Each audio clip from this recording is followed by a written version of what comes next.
Good evening and welcome to the Monday, October 14th Muscatine School District Board of Education meeting.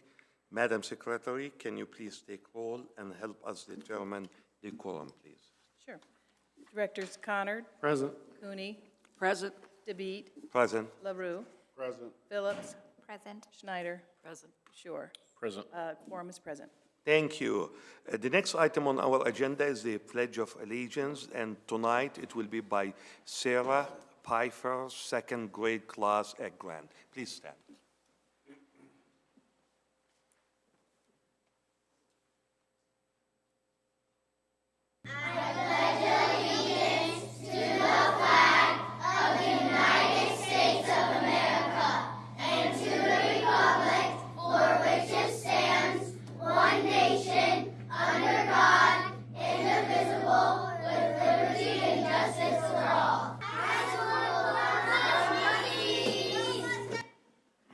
Thank you. What a treat. It's good to start a meeting with a group like that. Thank you. So we would like to welcome everybody, visitors and media representatives on behalf of the school board. And moving forward, we move into our citizen speaks. If anyone in the audience wants to address the board, please step to the podium, state your name and address. You will have 3 minutes to speak. Per Iowa code, we cannot respond and or engage in any discussion during the board meeting. Anyone would like to address the board tonight? Okay, thank you. So moving forward, we move into the student school board representatives report, and all yours. Hello and good evening. We've already made it halfway through the first semester. It really feels like the school year is like flying by. It's going so fast. Anyways, just to wrap up on what student council did for homecoming. For the dance, it was the second year since COVID that they offered snacks, which was very nice at the dance. And I would like to give a big thanks to everyone in student council who made the homecoming possible, because I know that student council was very much pushed to its limits to make this happen. The Powder Puff game on Wednesday, the seniors ended up winning by a large amount. I can brag because I was on the team. And then the movie Under the Stars was on Monday, and that's the they play the movie on the screen in the football field, and people come and sit in the football field and watch it. They played Mamma Mia and had snacks at the concession stand. On Parade and Coronation, Jojo Adjoble and Jamel Forpa were crowned king and queen, or queen and king, of homecoming. And the seniors had the senior march and senior wall, where they put their hands on the wall and signed their names. And then they walked down to the riverfront for lunch. Student council will be putting senior hands up Student council will be putting senior hands up tomorrow at 3:40 for anyone who missed it during homecoming week. And then the Student Council Executive Board will be attending the Iowa Leadership Conference. It is the 28th conference, and it is at Iowa State University, and they will talk to other Student Council Executive Board members from all around the state. Model UN is taking 35 students to the Des Moines conference. At this conference, students will debate with other students all across Iowa on what the U.S. should do about international issues such as international crime or climate change. Key Club is a volunteer organization for MHS. Right now, they're collecting and donating paper and hygiene products for MCSA. If you would like to help out, please give products to a Key Club member that you know. Also, they will be going around during Halloween to house to house collecting coins for trick or treat for UNICEF. and so be on the lookout for them.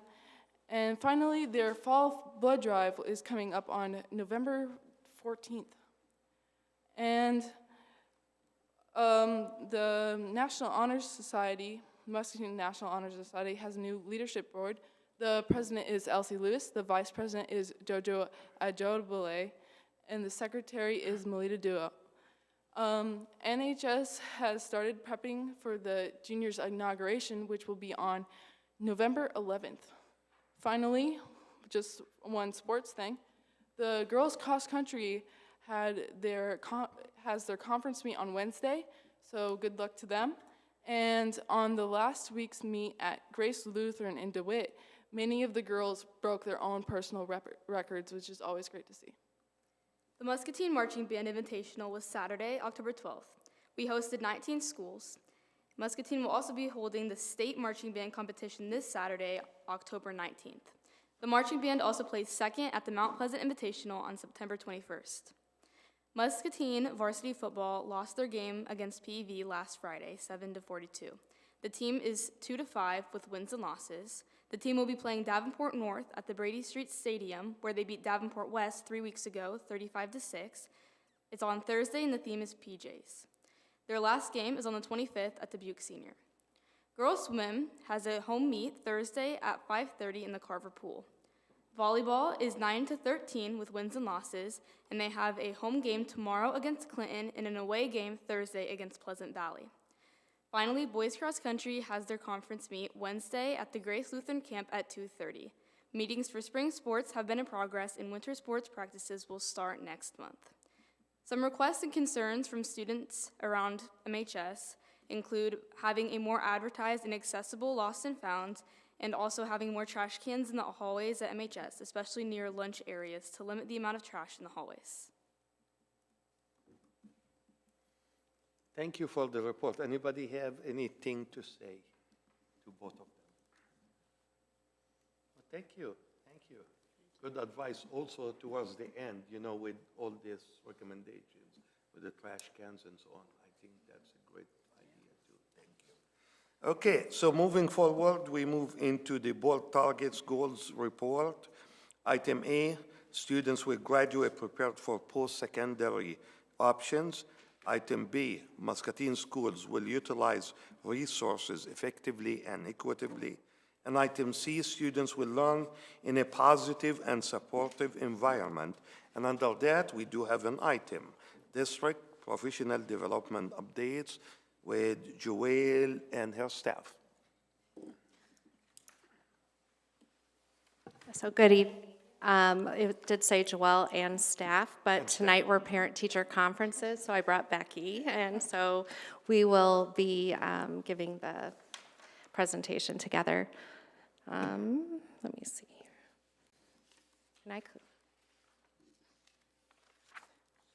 Thank you. All right. So the first slide is just a reminder of our professional development dates that we have for this school year. There are 3 district meetings this year, and then the remaining days are given back to the buildings to plan.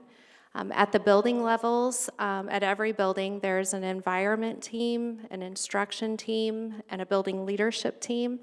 And those 3 teams collectively help plan professional development.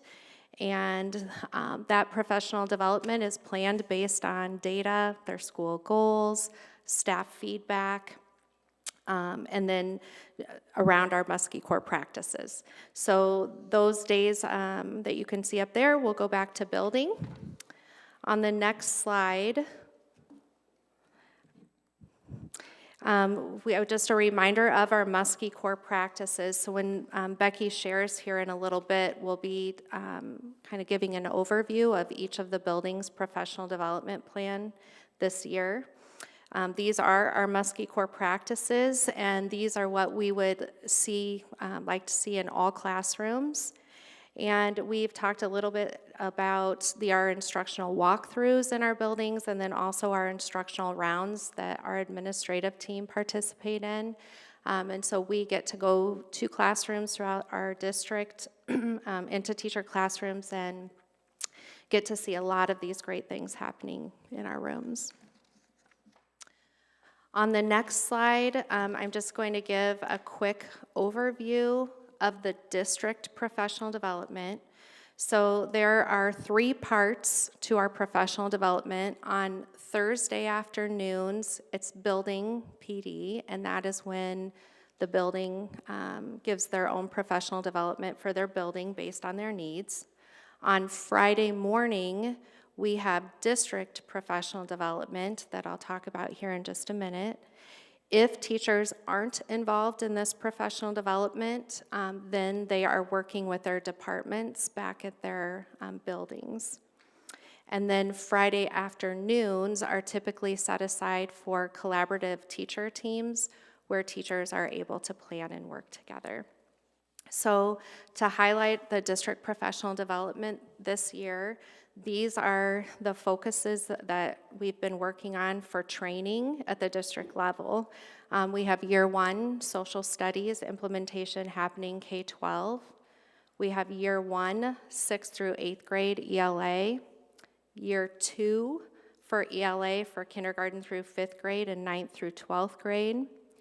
We are currently in the process of a 6th through 12th grade math adoption. And then next year, we'll be bringing on kindergarten through 5th grade. We've had special education around specially designed instructions and letters training. Our K-6 counselors have been working through Character Strong implementation year 1. And then our K-8 environmental coaches have been working through applied behavior analysis to be able to help support the needs back at the buildings. And then again, if they weren't involved in any of this training, they are back with department and grade levels. So Becky is going to give an overview of each building.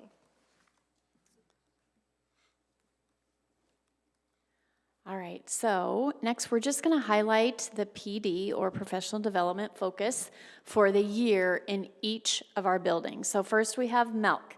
So the focus this year at MELC on these teacher in-service days that Joelle talked about, under their instruction goal is the SDI, Specially Designed Instruction, and Letters Training. Their environment focus for this year is creating a school family, and that is around the conscious discipline format.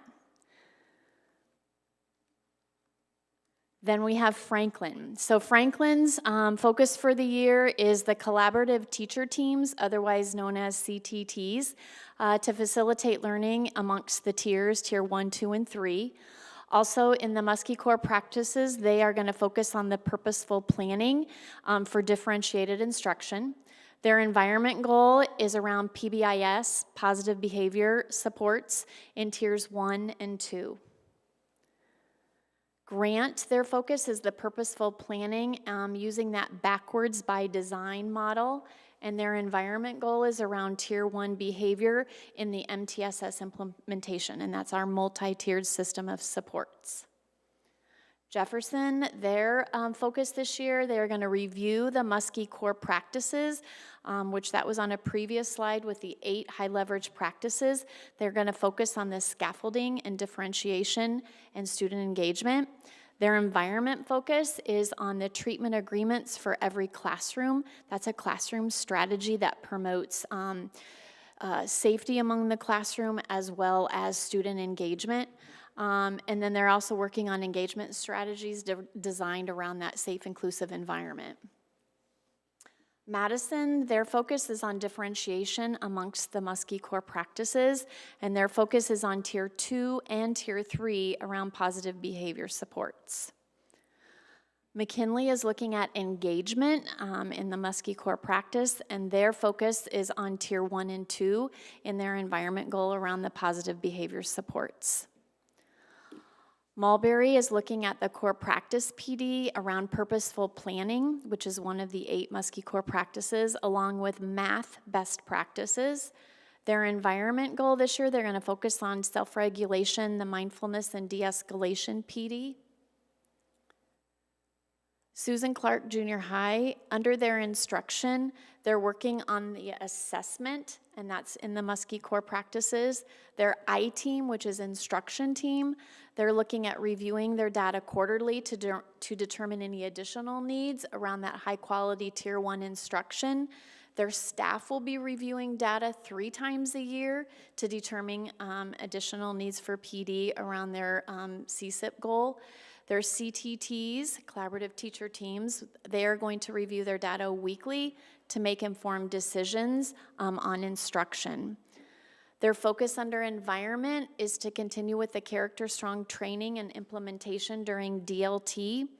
DLT is their daily leadership time, and that takes place at the last period of the day.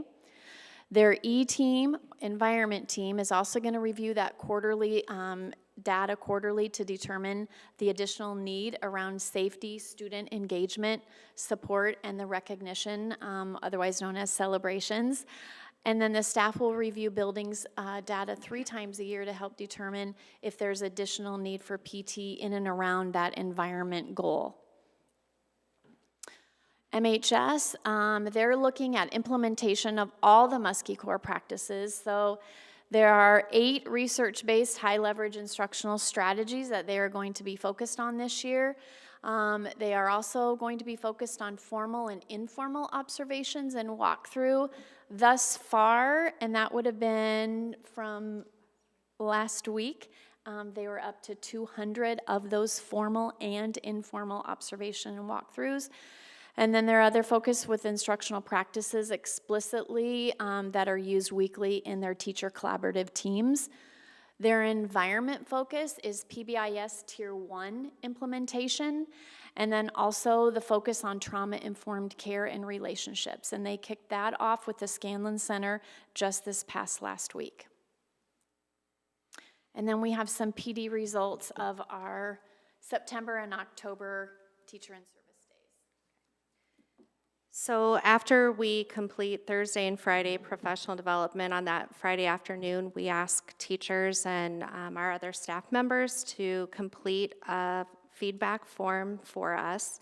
That survey covers the 3 different parts of professional development. Because they're different, we wanted to make sure that we were looking at each component so that when we are looking to make changes or make it more effective, that we are taking in their feedback for the 3 parts. So the first slide looks at just Thursday, September 12th, and I just screenshotted this for you for each area so that you could get an overview. The first one was 94.9% of our staff felt like it was relevant work around instruction and environment. Did it change? Okay. On Friday morning, there were 87% of the staff felt like it was relevant to their environment and instructional outcomes. Friday afternoon, it was 90.6% of the staff felt like it was relevant. And then in October, well, and I wanted to go back and say too, on that survey, we had 233 staff members fill that out for September. And then for October, we currently have 199 that have filled it out. A lot of times they don't get it all done on Friday just with the things going on, so sometimes this number will increase throughout the week. But I did want to give you just a quick update of where we are at this point. So for October, which we just completed this past Friday, we had 199 staff members as of this morning fill this out, and 87.6% felt like Thursday afternoon was relevant to their work. On Friday morning, we had 82.2% feel it was relevant, and on Friday afternoon, we had 84.7% of the staff feel it was relevant. So we'll continue to obviously look at that data. Beyond just the answer of was it relevant, there are a lot of comments that are given back to us for feedback. And so those comments go to, we sort them out by buildings, and so those comments go back to their building leadership team, their instruction team, their environment teams. And they use that feedback to make changes for the next professional development. Those comments are also shared with staff so that, we're being transparent with our feedback. At the district level, we look at all of those comments as well and try to make changes based on what people are feeling. As you know, there are a lot of different comments, and so, looking at those, it's just really important for us to look at where the majority of people are feeling and try to make those changes. And so, we continue to look at that each time. So that is the conclusion of an overview of professional development. Karen? I happen to notice when you're talking about attendance for these, that it seemed like things that you do, part of it on Thursday and part of it on Friday. By Friday, you're losing some of the people in attendance. It starts going to 7 to 10% of the folks. Is this mandatory that they're supposed to be there, or is it just that they can be there because Friday afternoon or whatever, it's kind of easy maybe to not want to be there? So the numbers that I provided are not attendance numbers. They're just the numbers where people felt that they agree or strongly agree that it was relevant to them. I'm not sure for the attendance numbers. I mean, I think that obviously sometimes teachers do take Fridays as their personal days and things like that when we don't have students in session. And so they might miss some of this professional development, and so we do try to work with them to get that made up for what they've missed. The feedback that you get, is that anonymous? Like, do they? Yes.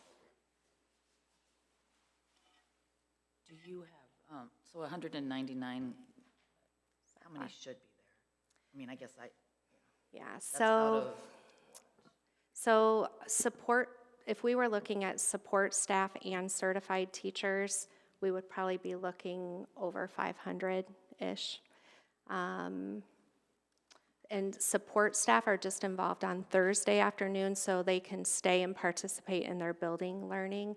They're not a part of Friday's professional development. So on Fridays, we would be looking for more like 400-ish. So the ones that, teachers that don't attend, and you said they'll make that up somehow, is that on their own time, or is it with the principal, or? It's just, yeah, some of it is really, we've found it to be challenging sometimes because when we have people come in to train them, we can't always make that training up because we, pay, especially during implementation of new curriculum. So it's, when we say make it up, it's usually us just trying to work with them on slides that they missed, or, a lot of times they'll email us and just say, what did I miss? Or we'll have the principal or instructional coaches or environmental coaches follow up with them to help them. I had another, and I'm not sure if this is relevant or the right time, but the behavior protocol, is there any staff development on that or feedback as to how it seems like we spent a lot of time on that last year. Yeah.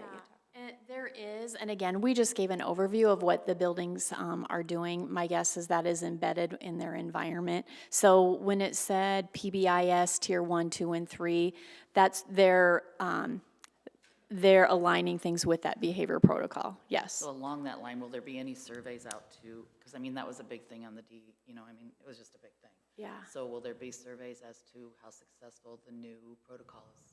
How teachers feel it's going, how it's working? We have not developed a Will there be any survey data on that, or? But there also, that is a part of our district environment committee, so every time we meet, we're talking about behavior, communication, and Right, no, professional yeah, development. I just So- wondered if district-wide there would be any kind of a survey or. But part of their responsibility on the district environment committee is to make sure they're bringing things back and forth. So there should be conversations about that at the building level that then they're bringing to us and back and forth. And Joel, if I may ask a quick question here. I mean, for those who miss those opportunities, you did mention that you get together, you or someone else, and review that with them. Is it possible to, for example, film this session and then provide them with that video or something for them to review or something? We have looked into that. Some of the companies don't allow us to tape, videotape things, but we definitely take a lot of notes. We have slideshows, we have things that we're involved in. But anytime we can videotape or, work with the teachers, we would do that. Thank you. Real quick, on the elementary level, you see them work, each school is working on different activities. Who decides that, or why isn't it like a district, all the elementaries are working on the same thing? So I don't know if I was taking your spot. The decision comes from, every building has an instruction team, an environment team, and a building leadership team. Each building decides at those teacher levels what they want their focus to be. So we have district goals and building goals, and then they have their data, obviously. And so based on their goals, their data, and input from their teachers and those leadership teams, they plan their professional development. There's nothing, Joelle, I'll just yeah, put in go there ahead. too, so if you recall, we brought all buildings in June, we brought them back in August, and that was where they're kind of looking at all of the expectations, kind of where they're at based on their data and determining, okay, here's the pieces we need to focus on for our building. So kind of, it gives them the overview of all of where we're headed, then they use that data to determine, here's where we're at. So, and again, there's the next step for us. Is there a time frame expected to cover all of them on that list once every 3 years, or is it Part the of same that, school though- could be looking at the same thing every year? But part of that is now they're doing the walkthroughs, and that'll give them data on what pieces are they doing well and what pieces are they aren't. And where they're not doing well, those are the areas they're going to focus their professional development on. So it's part of a continuous improvement process, looking at data, identifying, but also knowing, here's where we're going, right? And then, each building is continuing to move forward in that direction. Thank you. Yeah, and we do meet monthly as an elementary team, and then we're also meeting again in November to bring back all the teams together through that MTSS, and they do a lot of sharing with one another as well, so. And our environmental coaches see this? Yeah. We tried to align, environment instruction so that we didn't have 50 different names, so yeah. Any more questions? Well, thank you, Joelle and Becky. Yeah, thank you. Moving forward, that will be the superintendent updates. All right, so I've got a few things for you tonight. I'll start with DDE because we've talked about that a little bit already. The survey is out. So far, we released that to staff this past week and to families as well, but staff partially because with the professional development time, they could dedicate some of that time to completing the survey. Last year, we had about 500 responses from staff, and so far, since last Thursday, we have about 350 responses. So a good response rate so far. We'll send it out again, so when I do my superintendent update, we'll kind of do this each week. We're reminding staff, and typically we see that number continue to grow. So obviously we want to target, 500 or more to be similar or a little bit better than last year. So far we have 142 families. Also knowing this week is conferences, an opportunity for buildings to follow up with those parents, and so we should see those numbers grow. And then from a student standpoint, if you recall last year we didn't get very many responses because the law changed around surveys, and we didn't have it out in time to get all parents to kind of fill it out. It was a part of the registration process this year, so essentially between our over 4,000 students, we had about 300 students who either parents said no or just didn't respond. And if they didn't respond, the buildings may still follow up and say, are you, yes or no? So again, we should have a much larger response this year for students than we had last year, kind of building that into the process. So we typically keep that open till the end of October, but as we've done the last couple of years, just depending on where we're at, we may extend that a little bit. at least into that first part of November. But typically, we try to finish it up in October. And obviously, as results come in, we're kind of keeping an eye on them. So DDE, so tomorrow we finalize certified enrollment. So I can't tell you for sure numbers today because it'll get finalized tomorrow. I will remind you that we graduated 374 and we're bringing in less than 300, which we typically have over the last couple of years. So we kind of start out at an imbalance. Last year, our funding number was down 150. So we're going to be less than that, but I don't have an exact number. When we come back in October, I'll have more details on that with you, but just wanted you to know that's coming up. Obviously, plays a big role in budgeting, and as Tom talks about some of those pieces later, that's a really important indicator for us. Tomorrow is JA BizTown for Franklin and McKinley, and part of the reason that's important is they're doing the ribbon cutting for the new JA BizTown in Moline. So that'll be kind of exciting for our students, really get kind of first access to that brand new facility. It's been in downtown Davenport for years and years, and a number of community partners in the Quad Cities and here in Muscatine, including Kent and some others, helped secure a location in Moline that used to be, I think it used to be a Sam's over there. So a large building, then the bank bought it, and then essentially the bank worked with JA to move to that new location. It's important because the Davenport location was very small, so they couldn't do BizTown, and what is the other one? The junior high one. There's two programs. There's like an elementary version, and then there's a junior high version. They couldn't do them at the same time. Maybe it's Finance Park. One's BizTown and one's Finance Park. Pretty sure I got that right. I'm on the JA board, so I need to make sure I get that right. But they couldn't do those at the same time, so it became harder to schedule. With this facility, because it's very large, they can do both. So it's going to increase opportunities for kids. So I have not been able to get over and see it yet, so my goal tomorrow is to get over there, see our kids, and see that new space. So that will be really exciting. Wanted to update quickly on the IASB when we have our state meeting in Des Moines in November. I know Daphne's put some stuff out to you and hope you're all able to attend. The UEN does a dinner on Wednesday night. Is that correct, Daphne? Mm-hmm. This year, the kind of keynote topic is around attendance, and they're going to have a roundtable. And I've been asked to participate in that roundtable with a couple of other superintendents. Tammy Drawball will actually be facilitating that conversation. So I think it'll be a good topic and something, our district's done a really great job of, and we'll be sharing some of those experiences with the rest of the groups.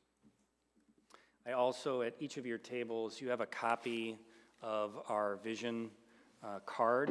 So as we look to define success across the district, we use this document because there's not just one measure. It's multiple measures, looking at different grade levels in different areas, from being on track to graduate to K-12 standard attainment, meaning getting kids to grade level, as well as core practices and social emotional behavioral systems of support. Again, the things that we're talking about on a regular basis. So each year, over the last 3 years, as we get to the end of the year and start of the next year, we bring these results to you. We've kind of determined what an acceptable level is for each measure, what commendable, high-performing, needs improvement, and priority comprehensive. And then we've been tracking that. So where it's highlighted are the final kind of where we fell. And then there's a raw score attached to that. And then essentially what we do is average up all those raw scores. And so you have the last sheet kind of gives you the trend line over the last 3 years. And again, we're going to have ups and downs, but when you look at it collectively, there's positive growth, right? And you can see that in the overall score as well. 3 years ago, we were essentially at a 2. and now we're at 2.6, and we'd look to continue to grow that this year. So again, although we're seeing ups and downs, we're seeing some positive growth across all these indicators. And these things tie back to our building goals, our district goals, to my goals, to you as a board. These are the pieces that we're talking about and are focused on. So I wanted to make sure I got those in front of you, as well as attached to this agenda, so the community can see those as well. I know when I speak to Rotary, I speak to other groups. We'll have SIAC coming up next week. That's our School Improvement Advisory Committee, where we've got some community members there as well. I'll be sharing this data with them also. Questions around the vision card?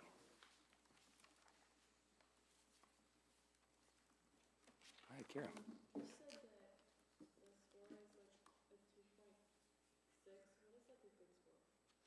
So again, what that tells us is right now we're still, so if you think of the level 1, 2, 3, 4, 5, that's a great question. So we're kind of in between, we're still at level 2, but we're getting closer to level 3, which would be acceptable. We want to be above 3, and that's not easy to do, right? But we're continuing to get closer and closer. You can see one of the areas where we've really struggled a lot is around the daily desired experience results, right? Those will continue to trend up over time as we continue to focus a lot of efforts and energy around that. But when you look kind of across the way, those are a couple of the areas where we've struggled the most, right? So good question. Okay, then last thing I was going to mention, last Thursday, the Community Foundation did a program around mental health. We had a panel presenting. Dr. Jim Kim was there. We had a representative from the University of Iowa. Alma, I'm going to forget, Brunson was there, as well as Ben Pohl. And it was just it was a great evening, lots of really good information. But I can tell you that there are pieces that come up, and Dr. Kim talked about it at several times around cell phones, right? And the impact since 2010 and the invent of the iPhone, the impact it's had on thoughts of suicide, anxiety, depression, all these pieces. Now, the context that didn't necessarily come out in there, from a district standpoint, we don't have cell phones at elementary, we don't have them at the junior high, and then for this year, they've started, students have to check them in at the start of every class. And that seems to be going very well from, the information I've been getting, talking to teachers, talking to our admin team. There have been more write-ups since the start of the year around cell phone use than there was in the entirety last year. But that also includes conversations with teachers to ensure that they're doing their part as well to hold kids accountable. So it's kind of all of those questions. The admin team, they're accountable to following up with kids when that gets reported. Teachers make sure that they're doing their part as well. And again, what we're hearing is more productive conversations, more engagement, and more participation. So those are, I think, positive things amongst a number of other things we do for mental health here in this district. And so part of what I'm doing is putting together kind of a list of those things that I'll share with the Community Foundation. But at some point, it's probably good to have some folks here present on some of those pieces to the board and just get that information out to the community as well. Because there are a number of resources that we provide, both for students and for staff around those pieces. But again, I thought it was a really good evening, but I just wanted to provide some follow-up context as well. And I think the link will be available to the recording soon, right? Yes, that was my understanding, by the beginning of this week sometime. Okay. Yeah. Not sure if I've got this correctly on how this is written down on here for the pre-act career readiness. So the pre ended up ACT. doing pretty, acceptable into that category. And so then by the time we get to the act, we are actually in the priority, comprehensive that we need to take and work on. How does that make sense? So there are several assessments. The pre-ACT is one, but obviously the ACT is the kind of the final one. Getting to a composite of 22 on the ACT is hard, and we knew that when we put it on there. You know, college readiness is determined as 18, but if you're getting to a 22 in all of your areas, that's, and that includes, so it's basically a measure of how kids perform when they get to college. So when you look at the science result, those are students that are performing at A or B level in biology and chemistry, which is typically your pre-med kids. Like, it's hard to do well in all three of those tests. It's a bar we wanted to set high, obviously. And at first we were testing all kids, and now that we test fewer, we've seen that number go up, but it's still not where we want it to be. But that is a difficult score to get to, a composite of 22. So it's been way too many years since I had to do that. So is the pre is a smaller grouping of questions and stuff, so it's not as It's like demanding, so to speak? So it's more focused on a lead up to the ACT. So they used to have a whole system of assessments. So it used to be if you took the ACT as a junior, you took the work keys as a sophomore, you took the Explore as a freshman, and then then ACT transitioned to, was it the Aspire system? And that was like more of a K-12 system. Like, so there were some assessments and different pieces they would do in elementary school, junior high, and high school. Then ACT scrapped all of that. And so now it's pre-ACT and ACT, and that's what you get. So. Thank you. Any other questions? I'm, from the forum Thursday, I just want to mention that it seemed like You pull your microphone, just thank you. it was very popular that, if possible, to keep it in the back burner or whatever, that we take cell phones even a step further. I mean, Yep. it seemed like the audience as well as the forum, the panel, felt strongly that no phones for the whole day, you know. Right. I know that's probably unrealistic, but I think it's something that, with all the data, we could look at somehow going that direction. Yeah. I guess I think I feel strongly about it, but I And I shared that understand the with dilemma, Ryan but- the next day. Like, I know that's going to be ongoing conversation. It's certainly positive progress where we're Right, at today compared to the exactly. last couple of years. And we may continue to talk about that, and that may be the next step. The other piece, and I think I've shared this with you, there's been conversation somewhat at a state level. Maybe there's some legislation that would come out Help doing us, that help thing the districts. for everyone at all schools, so that, again, everyone is kind of in that same level, right? Can I ask, Kira, since you're at high school and a senior, do you Yeah. see an abuse of cell phones? I mean, it's a lot better than last year, I will say that, but it depends on the teacher. I'd say most teachers enforce the phone box, and then there's maybe a few I don't know that don't, and that's where maybe the issue comes. But as a senior, some of my teachers are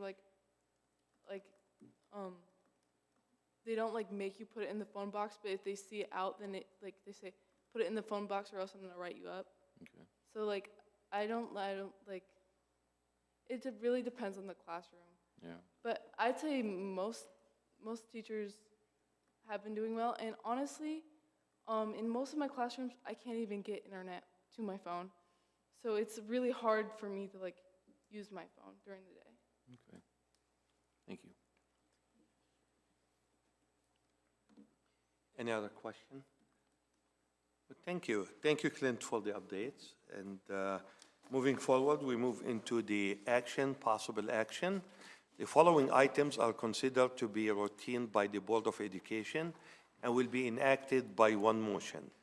There will be no separate discussion of these items unless a director so requests, in which event the item will be removed from the consent agenda and considered in its normal sequence from the agenda. The items are 1, minutes, 2, bills and claims, 3, employment recommendations, 4, MOU with South Dakota State University, 5, agreement with Choice Charter for Special Services, 6, policies no minimal required by law, and 7, agreement with EICC Shared Career Counselors.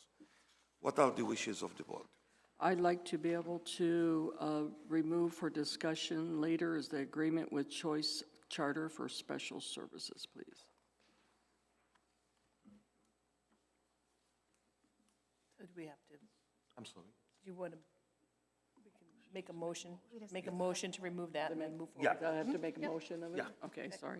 I make a motion that agreement with Choice Charter for Special Services not to be considered in the one motion? Does that make sense?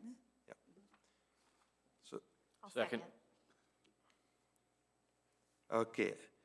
Those of you are in favor of removing item 5 from the consent agenda to be discussed separately, please signify by saying aye.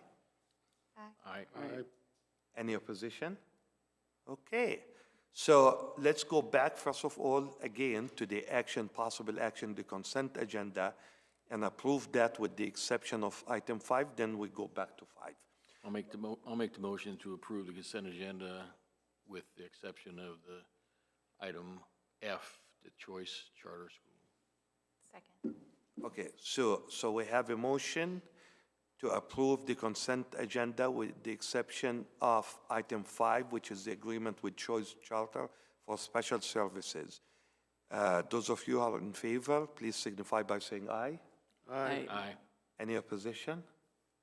Okay, we have another motion in front of us, which is item 5. We have a motion, we have a second. Now we open that up for discussion. Basically, it's more of, I probably need of a clarification, because it says the agreement is entered between Muscatine Community School and the Choice Charter School, and it's about the special education continuing ed and related services for resident student entitled such programs and services. Would you be able to explain that a little bit better for me so I know how or why we're doing that with the charter school? So this is considered an open enrollment, so these students have an IEP, which means they have requested open enrollment into Charter Choice and they have an IEP. So therefore, if Charter Choice says yes, that means they're responsible for the IEP and the goals and the SDI in that. So if we have a student that has an IEP, I am invited to those meetings remotely. It's basically an IEP meeting, because if Charter Choice Schools accepts the student, then that means they're also accepting the role of the IEP and have to progress monitor and all of that sort of stuff. So that's what they're doing, they are accepting that. Yeah, they let us know if they agree to the student, yeah, if they approve or deny, yes. Thank you. You're That makes- welcome. That makes a little bit better sense. You're welcome. Any more questions? I'm sorry. Okay, so we have a motion, we have a second, we have a discussion, and no more questions. So those of you who are in favor of approving item 5, agreement with Choice Charter for Special Services, please signify by saying aye. Aye. Any opposition? Okay, motion carried. Thank you.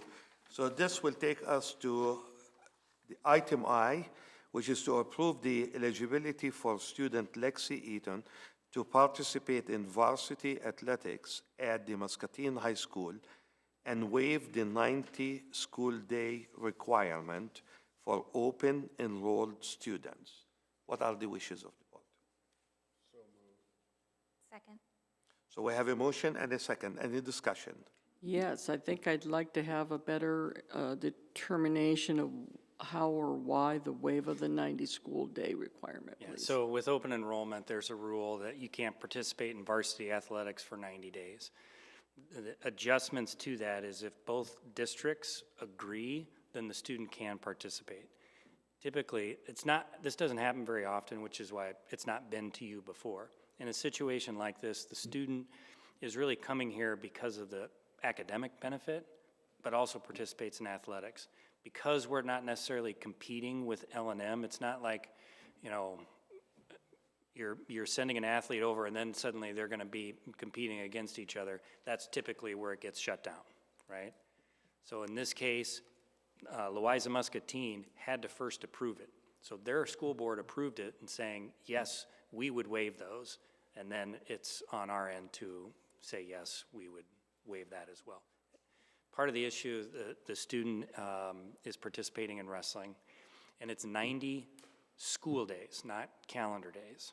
So they would be eligible to participate at the varsity level like the day of the state tournament.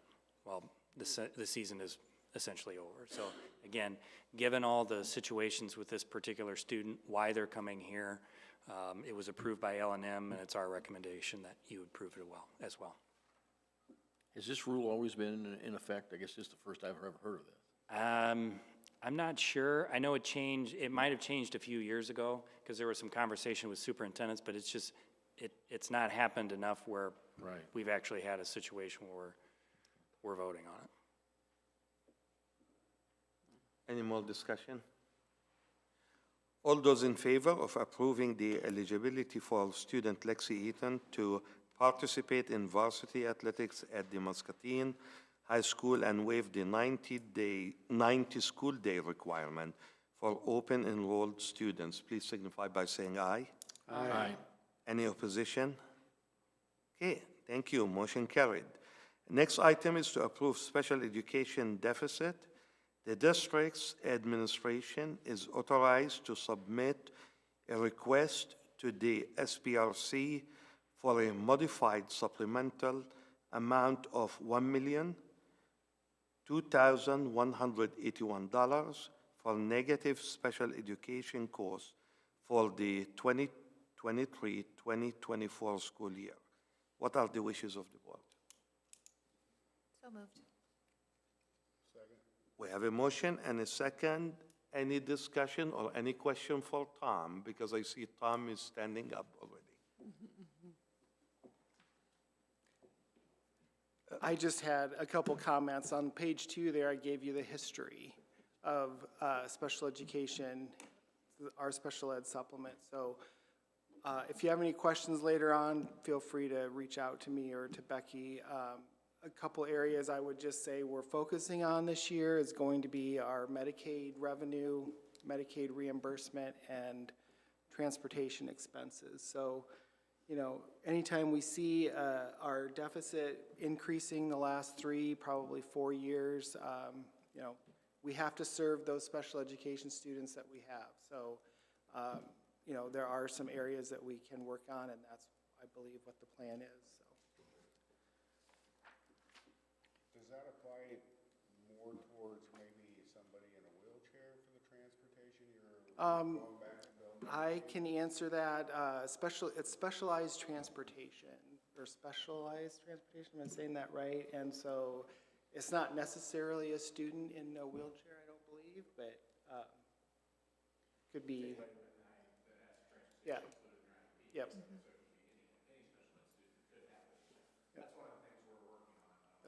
Can we, the microphone, Chris, please? So our audience can hear you too. From a transportation standpoint, and Becky, one of the things we're working on is we sometimes, you know, our teachers will include transportation in an IEP. Well, when they do that, it requires us to have a special bus go pick them up on a special route, which obviously increased costs. So we're working with Becky and the special ed teachers to ensure that the students with specialized transportation need specialized transportation. So that's one of the ways that we're working to hopefully reduce those costs, because, you know, I do think there's, in some areas, there's some students that maybe don't necessarily need it that are getting it right now. The other thing that we're looking at is especially with like early learning, is combining some routes where we have our regular drivers doing a little bit more of that during their driving time in the morning and afternoon, rather than having a specialized route. So they could get done with their AM route, let's say, and they get paid for 2 hours. they might pick up a route during that 2 hours that they're getting paid, which is also, so we just kind of have started looking into that and are doing more of that this year, so we're hoping that's gonna help reduce some of the costs. Chris, on an IEP, are you, maybe this is for Becky too, when those individual transportation requests are made, does it just automatically become individual that they get their own bus and route, or can it be specific to how that IEP is written? Yeah, it's specific to how it's written for sure, but, you know, and it's a team decision, you know, and so that, you know, maybe Becky can answer a little better than I can, but. Yeah, so if the student, it's an IEP team decision on transportation, so there's some questions that the team asks, you know. Is the need for specialized transportation due to the student's disability, if there is a disability? Another question that IEP teams will ask is, you know, how does the student navigate their environment during the day when they're at school? Are they able to go from here to here? Do they need support? What does that support look like? And many of those times our students can go to recess by themselves. They can get a drink by themselves, which means they can probably be able to be on a general ed route. So there's just some questions that we ask when we have those IEP team decisions if the student is eligible for transportation. Now, sometimes if the student is eligible, but the parents say, no, thank you, we would like to transport our son or daughter, that is also allowable as well. So we have many students that have an IEP that ride a general ed bus. So it's kind of like Chris was saying, just because you have an IEP doesn't mean you receive transportation. There's some questions that the team would have to go through to say yes and yes. Any more questions? But thank you. Thank you for all the explanations. So all those, we have a motion, a second, and discussion, so let's vote on that, please. All those in favor of approving the special education deficit for a modified supplemental amount of $1,002,181 for negative special education costs for the 2023-2024 school year, please signify by saying aye. Aye. Any opposition? Okay, motion carried. Next item is to approve the LEP allowable cost. The district's administration is authorized to submit a request to the SBRC for a modified supplemental amount of $485,670.61 due to excess costs of providing the LEP program in the 2023-2024 school years. What are the wishes of the board? I'll make the motion to approve. We have a motion. Do I have a second? Second. Okay, we have a motion and a second. Any discussion? And I see Tom also is ready to answer or Just, explain. right, same concept with the spending authority, the second area that we're allowed to ask for that spending authority if we overspend is LEP. Now, I did not give a history, I should have, I looked it up on my phone here while I was waiting. This is a little bit more, it's been up as high as 548, it was low as 412 last year, so it did creep up a little bit more, but again, it's one of those things where LEP is looked at on a yearly basis and we make staffing adjustments or whatever adjustments need to be made for the next year, so.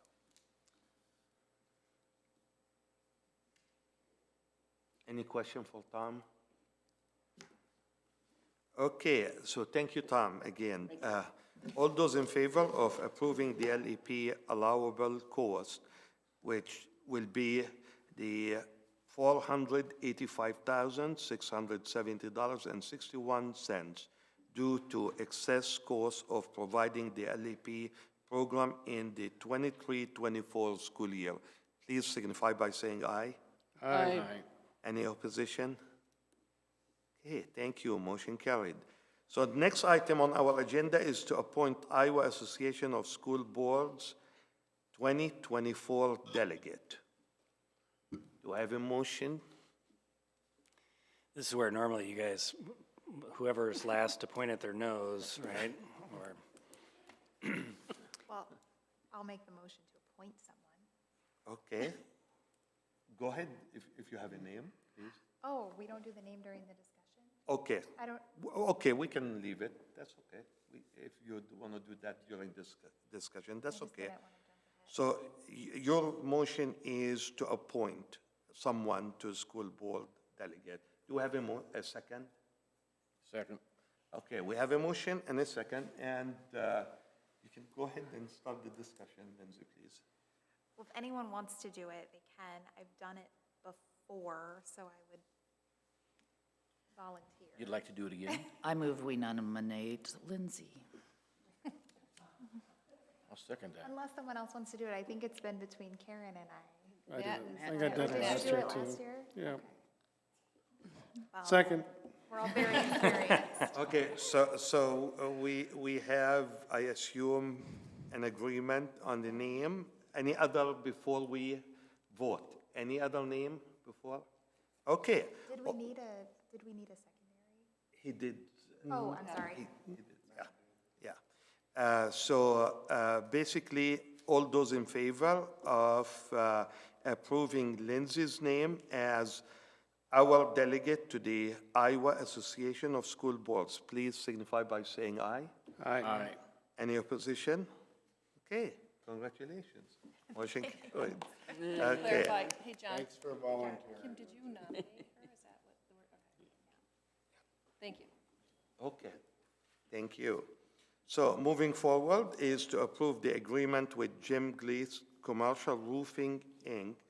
for in-depth roofing assessment of 9 school buildings for a total of $29,920. What are the wishes of the board? Second. So we have a motion and a second. I see Chris is ready to answer any question if the board wishes to ask any question. Well, I guess the question is, we have 9 buildings that we need to assess, and why? Yeah, well, I think over time here, different parts of the roofs of each building have been repaired or replaced. And so it's really difficult to identify what the needs are of our roofing besides when it rains heavily like it has in the last year, you know, and then we got leaks everywhere. So really this is going to do a lot of things for us. They're going to provide us with a map with clearly identified roofing and numbered, and then they'll take that and evaluate each part of each roof at every building, provide us with a list of deficiencies and recommendations for repair or replacement. Which is needed because, you know, we can get, any of the maintenance team can get up on the roof and not necessarily know if it needs to be replaced or not replaced. And there's just so many different parts of each roof just based on the height of the roof in different places, things like that. So it's just gonna outline something for us to be able to use to say, okay, this needs to be done right now. So we can prioritize what needs to be done and kind of come up with a plan over the next few years to really address the needs that we have. So there's quite a few spots that we know, but this will kind of clearly identify that for us. That's where I was kind of getting at, is when you say the prioritize, and as in how long a period of time are we looking to work with that in the next couple of 2-3 years or whatever then? I think the other driver on this is just changes to insurance because of the amount of storms in Iowa over the last 4 or 5 years, right? Now we're looking at every individual section of roof, right? And having a value placed on that. So this helps really kind of narrow that down. Most of these are flat roofs, probably. Yeah, almost all of them are, yep. So if there's like, if we get a derecho or something, do we inspect and look up there to see if there's a lot of debris on the roof and then remove it? Yeah, generally Mike and his team will, you know, after the storm is done, you know, they'll go out at night just to double check things or in the morning. And when our custodians come in the morning, a lot of times they won't necessarily get up on the roof, but they'll, identify if we have some damage or whatever based on leaks and whatnot. But just having a professional kind of go and give us an overall evaluation will be really helpful to plan here over the next few years, so. And this is just a professional as in is showing on it, it's not saying that we use him for the actual. Correct. There's no estimates or anything involved in that. It's just going to be an evaluation. We've had a lot of, I mean, they've been really good for us over the last year or two, this company has. So, you know, I think we trust them maybe a little bit more than some of the other companies we've used in the past. They're very prompt and very thorough, so it's As you know, roofs are expensive, and so based on our board policy, it has to go out for bid. Does this start like a clock ticking or anything? Should recommendations be made for any repairs or anything? I mean, sometimes you get an assessment and there's a crack and you need a whole new parking lot, right? So does this start that clock ticking with our insurance company and what maybe they would cover later if we didn't fix something and then a storm does come through? Are we now liable because it was a recommended repair? Well, you know, one of the big changes from insurance to last year to this year is that our wind and hail damage for our roofs went up to $1 million. So for the most part, I think maybe the high school and Susan Clark, Tom, correct me if I'm wrong, we bought that down a little bit by paying a little extra premium on that. But for the most part, most of the roof damage anymore in most of the buildings is going to be our responsibility because we're never going to get to that deductible. So, you know, I think, again, the insurance company is definitely being more deliberate about talking about roofs and repairs and asking for more information from us on how old our roofs are and what our plan is to repair or replace them. So that's part of why we're doing this evaluation too. Like anything, it could help or hurt, right? Yeah, Okay. yeah. And then is there a recommended frequency that these evaluations are done, or will we find that out from the assessment? Yeah, I don't think I know the answer to that for sure. I think that, you know, like, again, they're gonna give us a grade for each part of, or each roof section that they evaluate. So they may say anything below a C, you should probably look at replacing right now or something like that would be my guess. But until we kind of get that report, I won't know exactly. I don't think it's something we need to do every single year, you know, but certainly every 5 years or so is probably not a bad idea. Again, given what we've seen with weather patterns here in the Midwest over the last several years, that's going to continue. Any more? Chris knows, you were at Susan Clark last year, right? Yeah. You experienced Yeah, all it's that? been a rough year and rough, so. Yeah. Luckily, we got, you know, some of them replaced before that insurance policy changed. Any more questions for Chris? Okay, thank you, Chris, again. So we have a motion, second discussion, so let's call for a vote. All those in favor of approving the agreement with Jim Glee's Commercial Roofing for the in-depth roofing assessment of 9 school buildings for a total of $29,920. Please signify by saying aye. Aye. Any opposition? Okay, thank you. Motion carried. The next item is to approve the quote for with workspace for furniture delivery and installation at Jefferson Elementary for a total of $182,332.99. What are the wishes of the board? So moved. Second. So we have a motion and a second. Any discussion? I guess I'm wondering, what is the spot that you're saying that this furniture is supposed to be utilized for? That would be all for the new wing at Jefferson. Classrooms. Yeah. Makes sense. It doesn't say that there. Yeah, so I no, just- yeah, that's true, it doesn't. And all on? Yeah. Any other questions for Chris?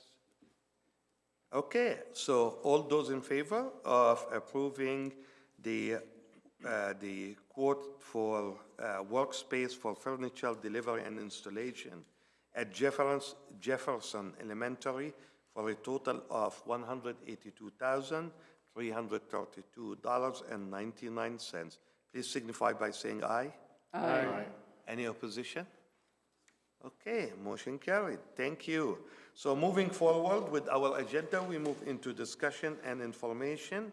And the first item is financial report. Okay, so just kind of a carryover from last month, we did certify our annual reports on September 15th. I presented the deposit balances for September there and comparing them to the prior month, as well as the treasurer's report comparing to the same period in 2023. Obviously, September is the first month we started receiving our state aid for 24-25. I did insert an informational item on page 4 that shows our general fund cash month-end balance for the last 2 years. And you can see there where July, August, and September is when our lowest months are. And then the construction fund increased because of the closing of that 2024 series revenue bonds that we approved last month. I don't really see any, red flags yet here in our treasurer's report. The management fund is getting low, but obviously that's because we pretty much pay all of our management fund expenses in July, August. The only thing we have left are our quarters 2 through 4 early retirement payments, so we should be good for FY25. Then the debt service balance, remember, is just a monthly transfer from Fund 33 to 40 because we are required to make sure we're setting aside for semi-annual interest and annual principal payments on the revenue bonds. I just gave a quick bullet point summary of the annual transportation report. Total miles on yellow buses increased 1% to 361,000. Total miles on other vehicles increased also.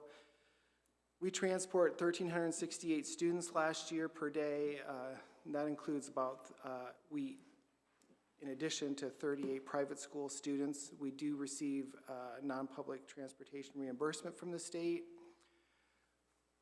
Mainly the costs in transportation are going to include salary benefits, any software, any radios, any insurance on our fleet, any rental of vehicles, if we would happen to rent a charter bus because for sports or something, that is included in our transportation annual report.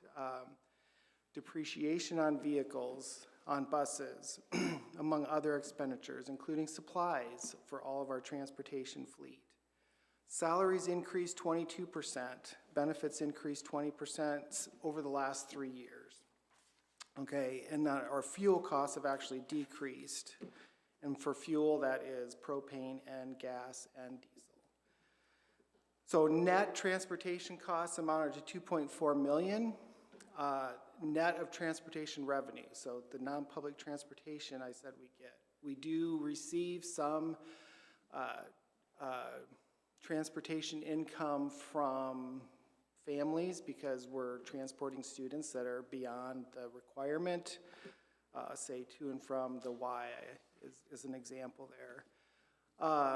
And then, we, I don't know what the right word is, but different entities use our transportation fleet, and our bus drivers have to drive those routes when they're needed, when they're asked to be used, and so that is also a revenue source that is netted against our costs. So average cost per mile traveled increased to $6.71 per mile.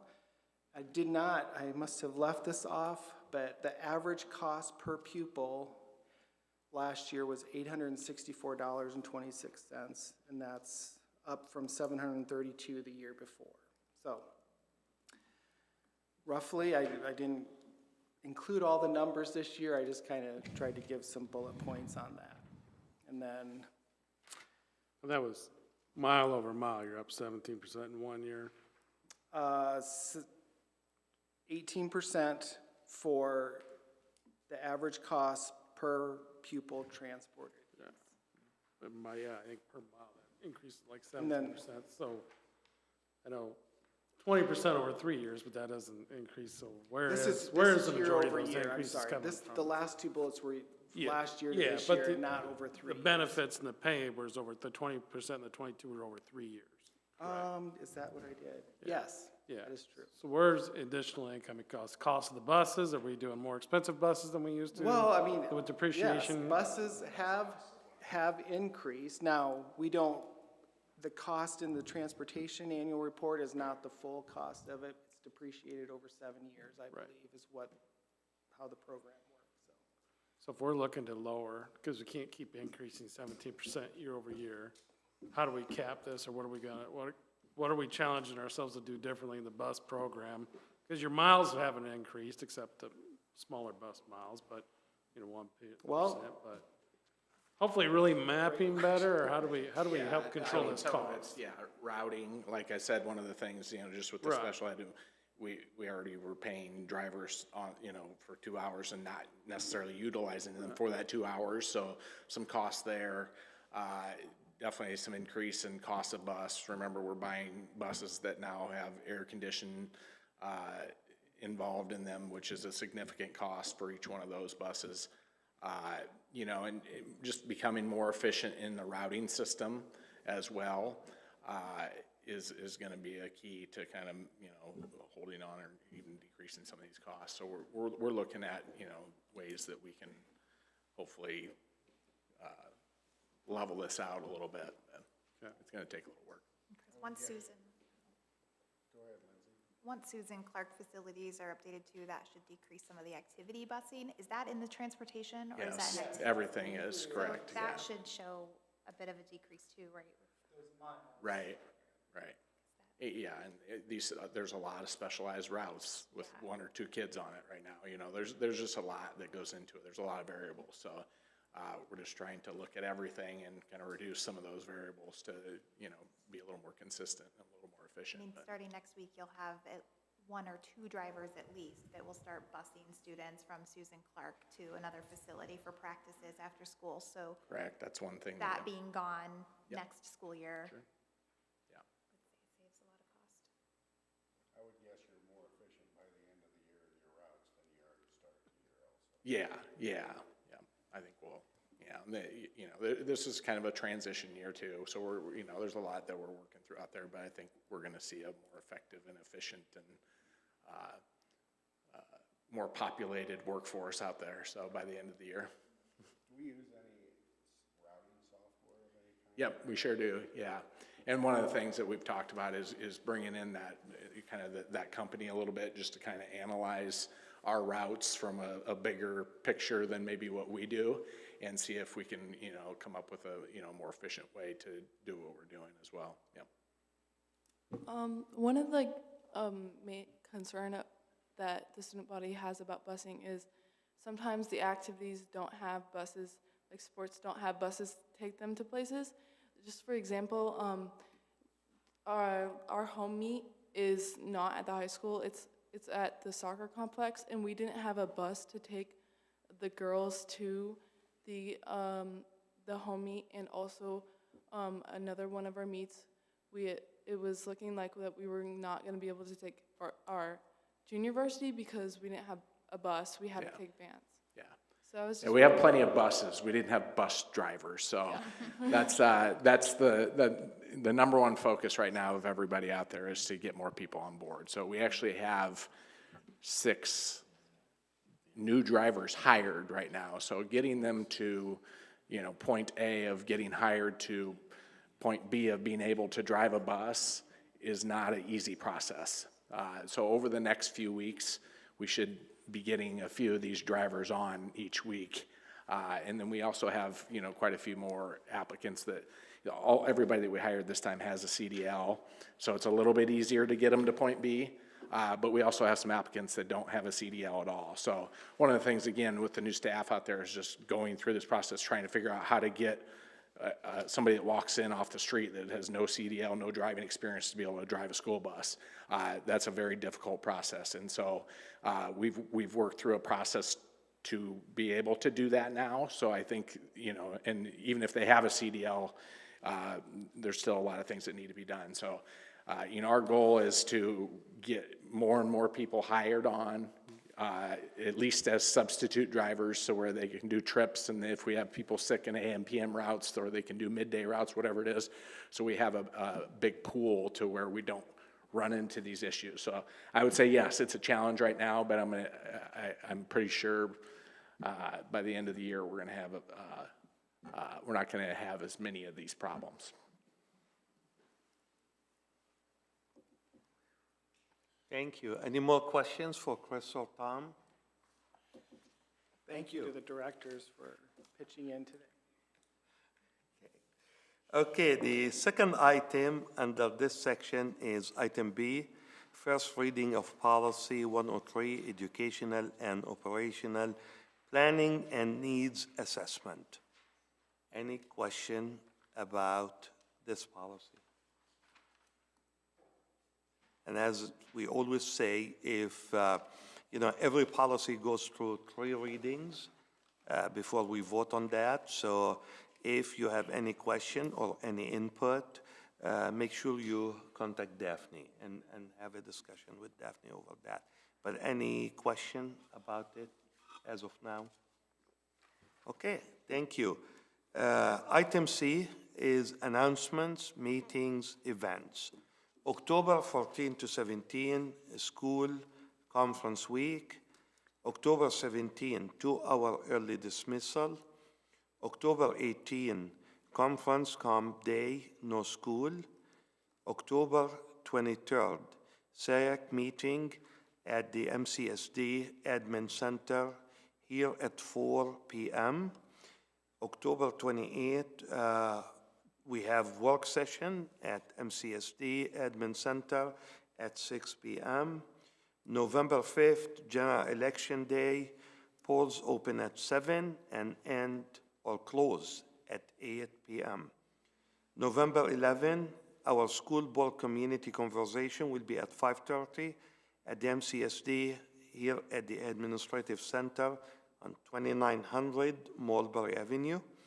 And November 11, the annual organizational meeting of the Board of Directors at 6:15 p.m. at the MCSD Administrative Center on the 2900 Mulberry Avenue. And then November 12, the MCSD and Riverbend Food Bank, 4 to 5:30 here at the Admin Center, 2900 Mulberry Avenue. Anybody would like to add any other announcement that we don't have here? That would be that we are going to be going to the state conference. For those that are on school board, we'll have a state conference. November, 20th or thereabout? 20th. Yeah. Any other announcement? Okay, if there's no announcement, do we have a motion to adjourn? I'll make the motion to adjourn. Second. So we have a motion and a second. Those of you who are in favor, please signify by saying aye. Aye. Okay. Good night, everybody.